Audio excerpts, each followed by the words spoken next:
За манай Үлгүй подкастт хүрэлцэн ирсэн танд маш их баярлалаа. Юуны өмнө өөрийгөө танилцуулна уу? Айл албанд хэдэн жил ажиллаж байна? За намайг Антонов гэдэг. Би Баяулын аймгийн цагдаагийн газрын эрүүгийн цагдаагийн тасагт эрүүгийн мөрдөгч албан тушаалтай цагдаагийн байгууллагад 3 дахь жилдээ ажиллаж байгаа албагч байна.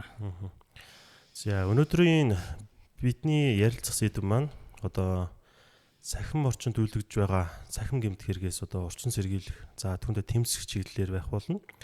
За энэ цахим гэмт хэргийн эсрэг ажиллах болсон шалтгаан сонирхолтой нь юу вэ? За цагдаагийн байгууллагын үндсэн чиг үүрэгт гэмтэртэй тэмцэх гэж заасан байдаг. За үүнийхээ хүрээнд эрүүгийн мөрдөгч нараас энэ цахим орчинд үйлдвэж залилах гэмт хэрэгтэй тэмцэх чиглэлийг хариуцаад ажиллаж байгаа.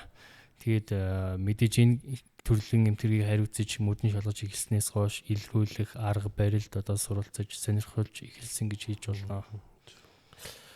За одоо манай улсад цахим залилангийн одоо гэмт хэргийн түвшин ямар байна? Манай аймагт одоо сүүлийн жилүүд энэ төрлийн гэмт хэрэгүүд нэмэгдэж байна уу? Мэдээж одоо технологи хөгжиж орчлон ертөнц одоо цахимжиж байгаа энэ үед одоо хөгжил дэвшилд мэдээж цахим орчинд үйлдвэж гэмт хэрэг үүнээс шалтгаалаад нэмэгдэж байгаа. За тоон үзүүлэлттэй холбож ярих юм бол 2022 онд энэ төрлийн гэмт хэрэг улсын хэмжээнд 11839 бүртгэгдсэн байна. За түүний дараа 2023 онд 12985 бүртгэгдсэн. Харин өнгөрсөн 2024 онд 15889 тус бүртгэгдэж тогтмол өссөн үзүүлэлттэй байна. Тэгэхээр одоо цаашдаа ч гэсэн өсөх хандлагатай байгаа гэж ойлгож байна. Тий, одоо манай аймагч гэсэн одоо сүүлийн үед үйлдвэж байгаа өсөх хандлагатай байгаа яахын аргагүй бид нарын санааг зовоож байгаа гэмт хэргийн нэг төрөл нь цахим үйлдвэж байгаа гэмт хэрэгүүд байгаа. За одоо иргэд одоо хамгийн ихээр өртөж байгаа цахим залилангийн төрлүүдийг дурдвал. За цахим орчинд залилах гэмт хэрэгтэй холбогдуулж ярих юм бол маш олон төрлийн одоо үйлдлийн аргатай залилах гэмт хэрэгүүд явж идэг. За үүнээс одоо хамгийн олон төрлөөр үйлдэгдэж байгаа нь одоо цахим орчинд бараа материал, эд зүйл худалдаж авахаар иргэд маань залилуулж байгаа энэ үйлдэл бол одоо хамгийн олон бүртгэгдэж байна.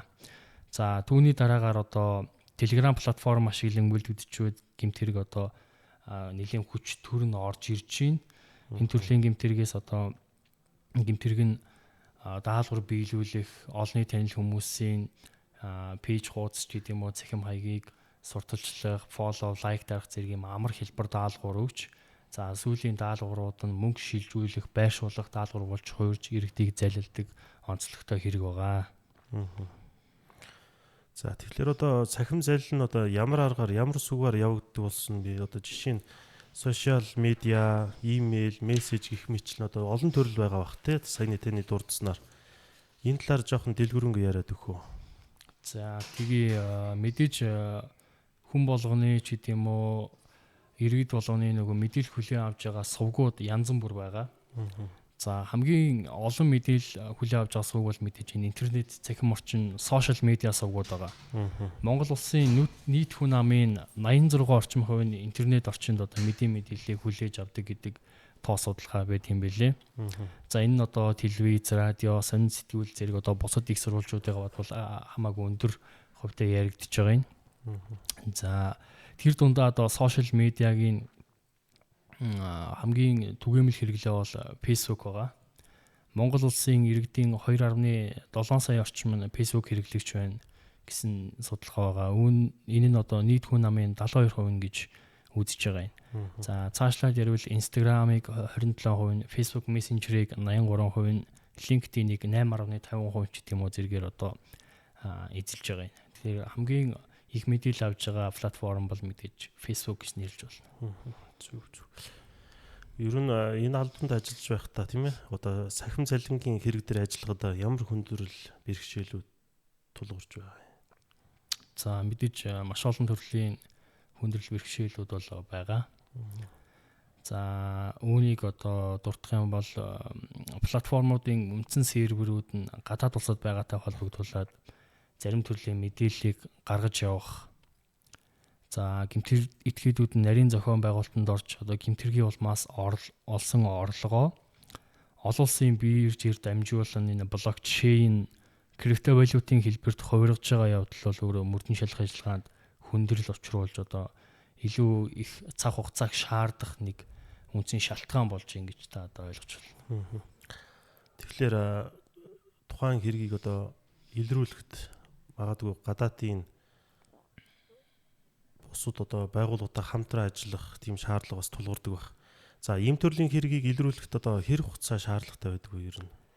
Манай иргэд маань одоо хохирсныхаа дараа өөрсдийгөө хохирсон гэдгийг эхэндээ мэддэггүй цаг хугацаа алдж идэг тийм ээ. Цагдаагийн байгууллага мэддэх одоо ингээд хугацаа нь бас алдагдаа тэр нэг чинь дахиж илрүүлэх тал дээр одоо жоохон хөндрөл бэрхшээлүүд мэдээж гардаг баг тийм ээ.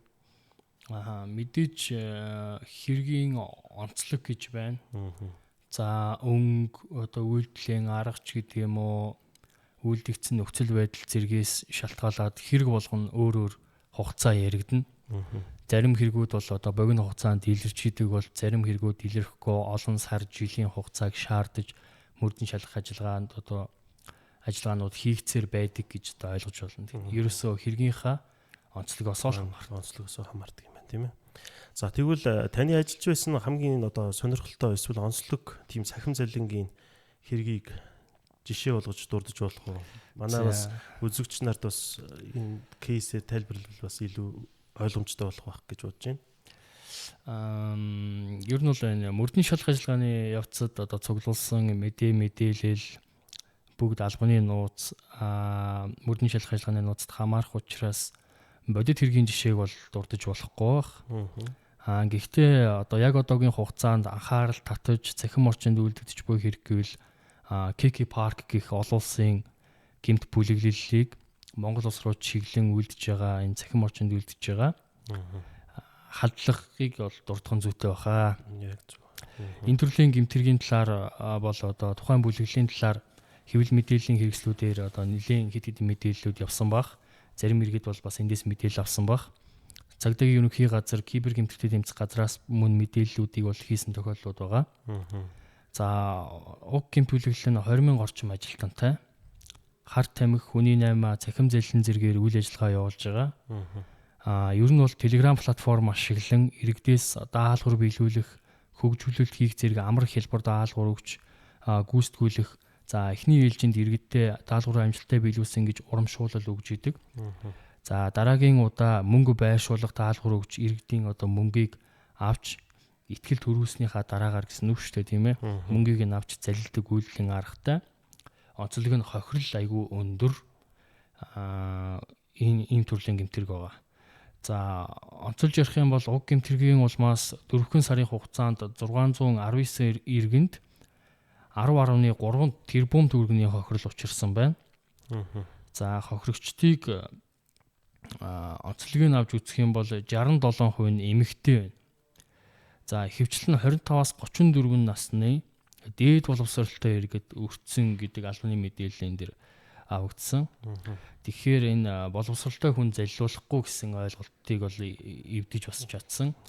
За бага боловсролтой ч бай, дээд боловсролтой ч бай одоо хэнийг ч хамаагүй энэ цахим залилан бол хизээ нэгэн цагт одоо хамаарах эрсдэлтэй юм байна гэдгийг харуулсан бас айгу өндөр үнийн дүнгээр одоо иргэдийг залилдаг онцлогтой юм хэрэг байгаа. Ихэвчлэн Telegram платформ дээр залилдаг. За тэгэхээр одоо иргэд маань өөрсдийгөө цахим залиланд өртгөөс хэрхэн одоо хамгаалж чадах уу одоо тэр талаараа жоохон зөвлөгөө өгвөл. За хамгийн түрүүнд сонор сэрэмж анхаарал болгоомжтой байх хэрэгтэй. За иргэд маань онлайнаар бараагаа үзээгүй байж тухайн барааг одоо зархаар нийтлэл оруулсан пэйж хаягийнх нь одоо жинхэнэ эсхийг нь шалгаагүй байж за машин авах гэж машинаа үзээгүй байж мөнгө шилжүүлж гин тийм ээ. Энэ өөрөө цахим залиланд өртөх хамгийн том шалтгаан болж байна. За бас хувийн мэдээлэлээ хэн нэгэн этгээдэд шууд өгж гин. Facebook хаягийнхаа интернет банкныхаа ч гэдэм юм уу нэвтрэх нэр нууц өгүүлгээний нууц юмнуудыг бол өгж гин. Энэ нь өөрөө тухайн хүний хувийн мэдээллийг олж авсан гэмт этгээдэд гэмтэрэг үйлдэхэд одоо амар хэлбэр нөхцөлийг нь бүрдүүлэх нэг боломж нь болж өгж гинэ гэсэн үг. За одоо хэрвээ тийм ээ цахим залиланд өртсөн бол одоо яах ёстой байдаг вэ? Эхний ээлжинд хамгийн түрүүнд одоо ямар байгууллагууд ямар замаар тухайн хүмүүст одоо хандах боломжтой байдаг. За иргэд маань гол нь цагдаагийн байгууллагад ч гэдэм үү гомдол гарах гэж хугацаа алдчихдаг. Энэ гэмт хэргийн маань онцлог нь бол ерөөсөө богино хугацаанд шалгах тусмаа үр дүнгээ өгдөг. За яагаад гэвэл одоо интернет орчинд одоо бидэд өөрсдөө мэдж байгаа нэг гүйлгээ хийхэд ямар хугацаа зарцуулдаг вүлээ тийм ээ. Тэрэн шиг л одоо мөнгө маань иргэдийн дансаар тийм хурдтай л явна гэсэн үг шүү дээ. 1 минутанд за тэр ч удаа 3-4 минутанд гадаад улс руу мөнгөнд дамжиж гарч ийн. Тэгэхээр за өнөөдөр бүтэн сайн өдөр, өнөөдөр хагас сайн өдөр ч гэдэм үү, нэгд өдөр аймгийн төв очихороо цагдаа тандъя ч гэдэм үү, тий. Зарим сумын иргэд маань эсвэл одоо гэр бүлийнхнаасаа ч юм уу хичээл санаа зовоод гомдол гарахгүй явж байгаа 7 хоног хугацаа алддаг. Энээсээ болоод одоо мөнгө нь олон улсын биржээр дамжаад гадаад улсын бирж рүү магадгүй гадаад улсын банк руу гарцсан байх юм бол мөрдөн шалах ажиллагаанд нэлээд хүндрэлтэй нөхцөл байдал үүсдэг. Ийм учраас аль болох богино хугацаанд хандах ёстой. Нэгэн төл өртөж хохирсон бол шууд 70202 гээд аймгийн цагдаагийн газрын дугаар багш тийм ээ. Тийшээ залгаад гомдлоо гаргах ёстой. Эсвэл кибер гэмтэлтэй тэмцэх газрын шуурхай ажиллагааны хилтэс гэж тусдаа хилтэс байгаа. Байгууллагадад бас үйл ажиллагаа явуулаад одоо үйл ажиллагааны юмнууд нь чигдэрж байгаа гэж ойлгож болно. Тэрний 51 26 56 66 гэдэг албаны утас байгаа.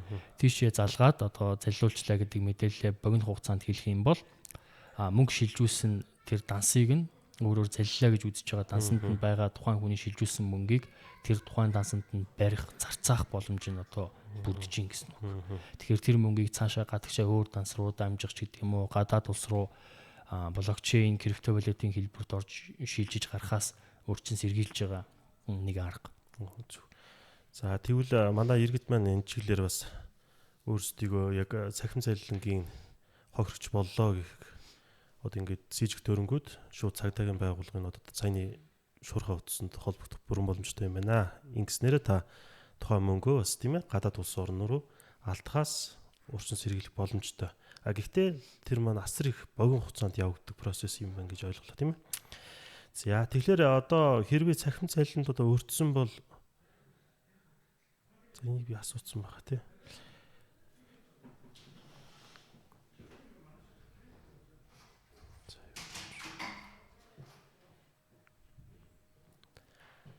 За залингаас сэргийлэх зорилгоор төрөөс болон танай байгууллагуудаа ямар арга хэмжээ авч байна? За мөн иргэд рүү чиглэгдсэн ямар аянууд зохион байгуулагддаг вэ? За аянтай холбож ярих юм бол өнгөрсөн онд цагдаагийн байгууллагаас цахим орчинд үйлдэгдэж буй гэмтэргээс өрчин сэргийлэх, талан зогсоох, илрүүлэх зорилгоор нэгтгэл, дурн, хар сүлжээ, фейсбુક зэрэг хэд хэдэн арга хэмжээнүүдийг зохион байгуулж ажилласан. Тэдгээр нь бүгд тодорхой хэмжээнд үр дүнгээ өгсөн байх гэж бодож байна. За он гарснаас хойш манай байгууллагын зүгээс бусад төрийн байгууллагуудтай хамтран иргэдэд мэдээлэл хүргэх ажлыг эрчимжүүлж ажиллаж байна. За өөрөөр хэлбэл өрчин сэргийлэх ажилд ихээхэн ач холбогдол өгж гин гэж бол ойлгож болно. За үйлдвэрцэн хойно нь шалгахад хүндрэлтэй бэрхшээлтэй мөнгө төгрөг нь гадагшаа дотгошоо гарцсан байдаг ч юм уу тий. Асуудлууд яригддаг. Тэгэхээр энэ төрлийн гэмтэрхтэй тэмцэх хамгийн зөв арга бол урьдчилан сэргийлэх арга. Иргэд мөнгөө шилжүүлэхгүй байх ёстой, залилуулахгүй байх ёстой гэсэн одоо зорилгын хүрээнд манайх одоо төрийн байгууллагуудтай мэдээлэл хүргээд төрийн байгууллагуудаараа дамжуулаад иргэд рүү чиглэсэн арга хэмжээнүүдийг тогтмол зохион байгуулж байгаа гэж хэлж болно. Зөв. Тэгвэл яг бид нар бас гэмтгэрээс урьдчилан сэргийлэх ажилд одоо хиймэл оюун ухааныг ашиглаж за иргэдэд мэдээллийг хүргэх. За түнчлэн гэмтгэрийн одоо гарах болсон шалтгаан нөхцөлийг нь хиймэл оюун ухаанаар одоо ингээд олж тогтоох зэрэг асуудлуудыг бол бид нар сүүлийн үед хөндөгдөж байгаа. Тэгэхээр цаашдаа ч гэсэн бид нар энэ төрлийн гэмтгэрийг бас урьдчилан сэргийлэх иргэд мэдээллийг хүргэх ажлыг бас бид нар бас өөрсдийнхөө урьдчилан сэргийлэх чиглэлд бас инновац нэвтрүүлж ажиллах нь бас яах аргагүй цаг хугацааны хувьд бол ирсэн байна гэдээ ойлгоход бол тэгж ойлгохоор болж байгаа.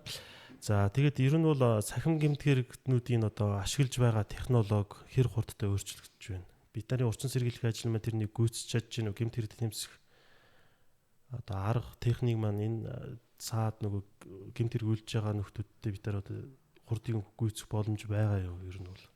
За мэдээж цаг хугацаа нийгмийн нөхцөл байдал юмнууд асар хурдтай өөрчлөгдөж байгаа. За хуучин 10 гэмтгэрэг бүртгэгдэхэд түүний 7 хулгай байдаг байсан бол одоо залилан болчлоо шүү дээ, тийм ээ.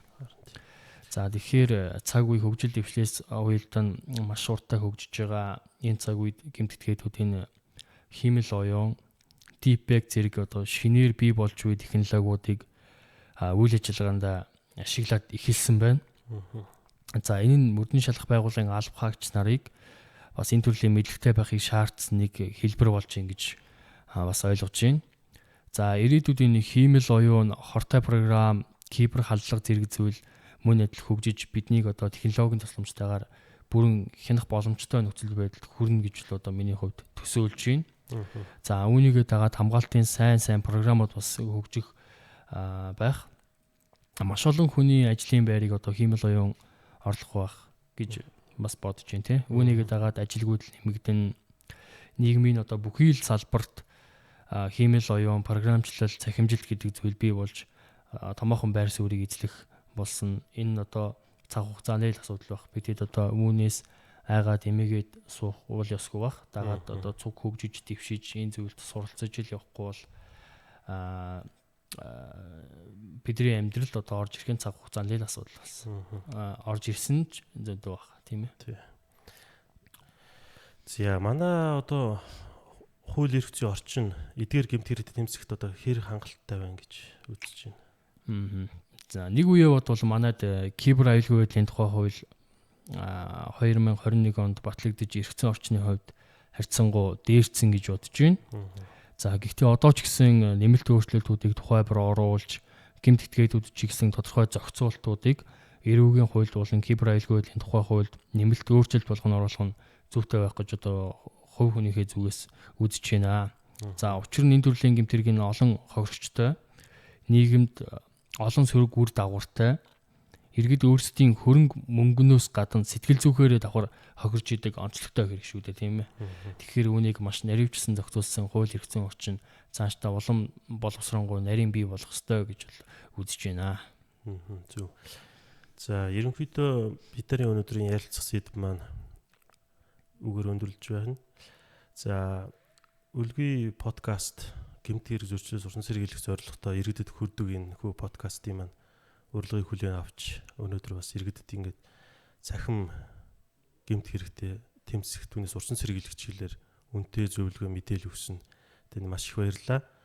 За тэгээд энэ подкастын маань сүүлд бас та өөрөө яг иргэд рүү чиглэгдсэн иргэдэд хандаж одоо хэлэх ямар нэгэн зөвлөгөө байна уу?